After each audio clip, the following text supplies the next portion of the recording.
Los saluda Mario, sean ustedes bienvenidos a una entrevista más por acá. Y el día de hoy me acompaña Charlie Starr, cantante y guitarrista de Blackberry Smoke. Ellos están por lanzar su séptimo disco, You Hear Georgia. A ellos seguramente los recordarán por su actuación en el Festival Domination en el año 2019. Esta entrevista desafortunadamente no tendrá subtítulos porque, citando a Johnny Rotten, I'm a lazy bastard. So, Charlie, we begin with you. Thank you very much for taking my call today. How's everything going with you? Oh, I'm doing fine. Just hanging at home and enjoying some sunshine. Cool, nice to hear that. And well, I want to start this interview by asking you everything we should know about your upcoming album, You Hear Georgia. We have already listened to two of the singles, and they have a very nostalgic vibe about this Southern identity.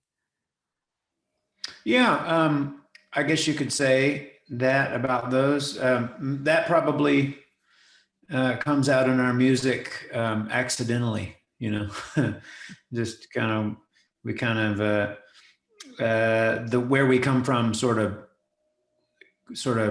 comes through in our music. That's always great to hear. And I have some question related for you, because people always have these negative stereotypes of the US Southern region and even the Southern music, Southern rock. What would you say to them about this other South that seems more proud and gentle? Well, I think that that's kind of what the song "You Hear Georgia" is dealing with, is stereotypes. You know, it's really easy to attach a stereotype to anyone. You know, any one group of people, and I didn't. I never really thought about that much when I was growing up in Alabama and Georgia. I thought, even as a child, I thought, well, there are good people and bad people, good things and bad things. So it's really, you know, you never can go, all of this is bad or all of this is good. You know, you have to differentiate between the two. And so that's what that song is sort of dealing with, is like, hey, anyone who's ever stereotyped a Southerner, someone from the Southeastern United States, to say, hey, you are probably uneducated and toothless and backwards, you know. I would say, well, not all of us. So that's what that song's about. Great. I'm going to stick a little bit here with the song You Hear Georgia, because you also release a video clip which is shot on RCI's studios at Nashville. How was it for you to record this video in such a legendary place? It was great, and that video comes from the session for that song. You know, we were there for 10 days. We made the whole album in 10 days. And we had camera rolling for a lot of it. And it's really cool to watch. I didn't see it until it came out. And it was like, oh, and, you know, he captured some dialogue between us as we're talking about the arrangement of the song, you know, and the room is so huge, and it's a historic, you know, experience there. So much great music has been recorded in that studio, and it's great that it's still operational. Yes, it's always a pleasure when places with such history are still available for musicians nowadays. Yeah, exactly. Dave Cobb, that speaks to his commitment too. He wants to keep that kind of thing alive. Nice. And also for this album, you have several special guests, including Jamie Johnson and the Blackberries. If you could also tell me more about these collaborations. Yeah, Jamie is an old friend. We had recorded with him years ago, a song with Jamie and George Jones. And we were on tour doing a couple of shows with Jamie Johnson 2 years ago. And he said, we should go in and do something else, record again. I said, I got a song I wrote it with George Jones in mind. It's it's a country song, it's a honky tonk country song, and it's about a country singer, really.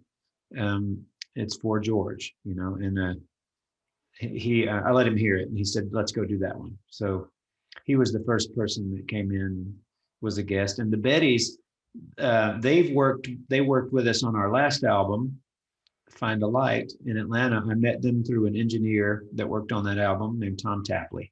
He said, I really want some girls to sing harmonies on, it was two or three songs on that record. And he said, well, I know these girls, they're twin sisters, and they're great. And they came in and just blew us away. And they did again on this album. And they have their own band, which is called the Black Bettys. Otherwise, I would say, hey, come join our band. Yeah, they put a very soul side to Yeah. the sound of the Blackberry Smoke. Yeah, it's very gospel, and they grew up, singing gospel music in church. So that's natural. They don't have to pretend. They have that feel, and so easy to work with. We don't ever have to rehearse what we're singing together. They just know. Well, that's always a good thing to work better and faster. That's right. Yeah, they're prepared. Well, beside Jamie Johnson, which I believe is one of the most important current artists in the country music, which other country acts currently do you like? I like Jason Isbell, and I mean, this is according to what you consider country, but you could call them country or Americana or whatever, but I really like Jason Isbell and Sturgill Simpson and Chris Stapleton and Coulter Wall, Tyler Childers. God, there's so many. And there's still people like Dwight Yoakam and Marty Stewart who make great records. They've never stopped, They just don't get as much attention as far as radio airplay, these days, but they still make fantastic music. You make an interesting difference between country and Americana. Which one will you say it's the most important difference between those two genres? I don't know. It's hard to say what is what, I guess it would be a confusing question to ask even them, like, what do you play, country or Americana? It's that we get the same thing. People say, are you a country band or a rock and roll band? And I say that we're a rock and roll band, but we really love traditional country music also. But so did the Stones, Yeah. Like Faraway Eyes and Sweet Virginia. Yeah, and also that was a question that I planned to do later, but I believe now it's the right time.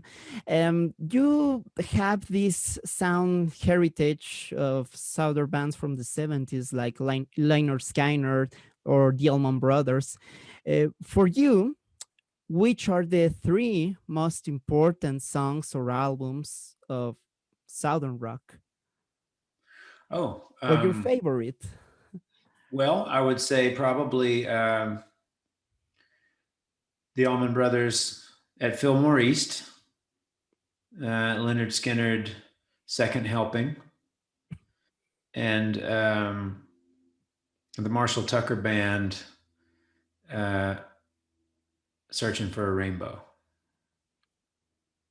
That was a very direct and concrete answer. Thank you. Yeah.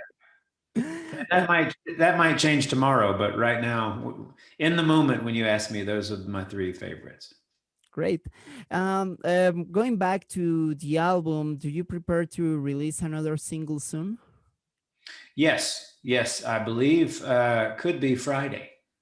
Oh, nice. Can you tell me more about it? Not yet. It's going to be a surprise, right?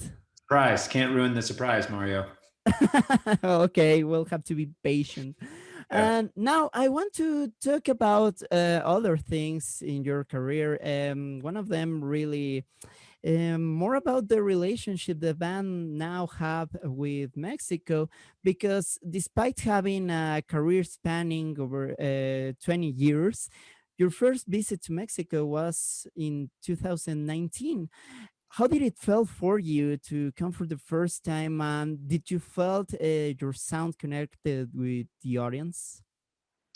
I think so. I loved it. We loved it. It was at the Domination Festival, right?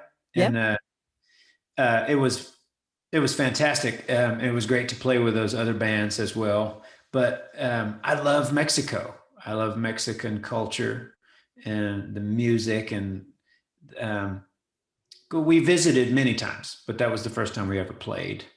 But I love it. I actually read a book not long ago called Conquistador about Montezuma and Cortez and just the history of Mexico City and the Spanish coming. And it was fascinating. But I love that there's so much, um, like and I'm rambling now, but like in Yeah. Mexican culture, there's still so much um, to me, and I hope this is not off base, but I still see so much of the Aztec influence, um, like the colors and the more so than Spanish to me. Um, but I look at the same thing in the United States with Native American culture and history and influence. Anyway, I love Mexico, so I hope to come back and play more shows as soon as we can. Yeah, and we hope to see you soon now with this new album. I'm going to go back to your answer because you mentioned something interesting. First of all, do you consider yourself an avid history reader? Well, I read a lot, and that just happens to be a book that I was given last year by a friend. Said this is really interesting. You should read it. But yeah, I dig some history. Nice. Now, also about this year's now moving forward, I saw you're going to play at Bristol Rhythm and Roots Festival. Do you already feel safe to play at a massive festival? I do. I feel like that we're coming out the other side. You know, that's just the way I feel. But we've played lots of shows in the last few months, you know, socially distanced events, all outdoor stuff. Actually, not I've done some acoustic shows indoors, but it was for limited capacity seating and all that. So if once we did the first few, it was like, no, this feels good. Let's get back to work. I mean, we can all take care of ourselves and each other, but it's time. Nice. Yeah, we are all hungry for music Yeah. festivals. Yeah, I think so. I think the need is outweighing the fear now. Yeah. Well, and now I really want to go back to the past of the band because I saw something very curious about you, and it's all the way back to 2012. You perform at a charity event called Boot Ride along with some of the cast of Sons of Anarchy. We have Yeah. many fans of the series here in Polvora. And if you can tell me more about this experience and how did it came out?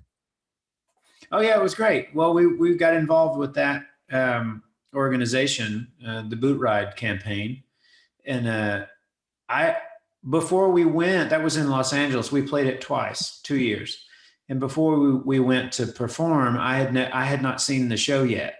And this was back, and so when I found out we were going, I thought, well, I better watch the show. I'd like to see what's going on, and man, I loved it, and I watched the whole thing. And then, well, it was still going on. This was before the series finale, but we get there and Jax was there, Charlie Hunnam and Tig and Bobby.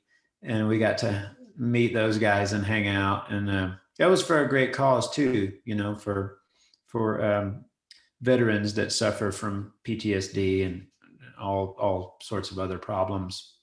And yeah, so that was near and dear to our hearts. All of our fathers were in the military here. Okay. But what a great what a great experience it was. It was out in the California sunshine and hanging with those guys. And of course, there were tons of motorcycles there. Yeah. Were you a fan of the series?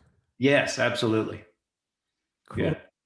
Well, Charlie, thank you very much for these minutes talking with me. For one last thing, I want to ask you if you can send an invitation to all our audience here at Pólvora, inviting them to listen You Hear Georgia and the release date of the album. Yes, absolutely. Yes, this is Charlie from Blackberry Smoke. I'd like to invite you all to check out our new album, You Hear Georgia, that will be released May 28th. And we can't wait to come back to Mexico and play music for you.